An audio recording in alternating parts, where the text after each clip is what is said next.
the show fields at the Pebble Beach Concours Elegance is the feature class of Packard. And 1930 was a very significant year for this famed American marque because they wanted to go head to head with the might and literal horsepower of Duesenberg. And this car was their answer. The 1930 Packard 734 Speedster Runabout. They wanted to build something on a slightly shorter chassis that still had all the elegance and refinement of a Packard, but with the punch and sportiness that the market required. Remember, at the time, the average house in America cost just over $6,000. This was $5,000, right on the heels of the Great Depression.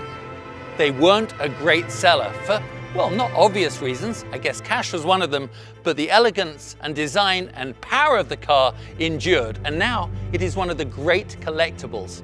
It really looks like, when you stand back, elegance, power, performance in motion. So I found myself a very special chauffeur to take it, well, for a runabout. Can you just imagine the impact this car had when it was driving down the road? I mean, I'm sure it got way more looks back then than it maybe did now. I think a lot more people knew what they were looking at back in the day, and now it's just a piece of art rolling down the road. But, you know, back in the day it was status.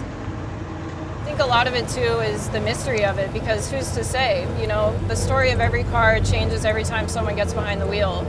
And I think that's really part of what draws me to it, is it has so much history behind it, but you're also making history with the car every time you get behind the wheel, drive it down the road, someone sees it, you don't know who they tell, where that picture goes that they took.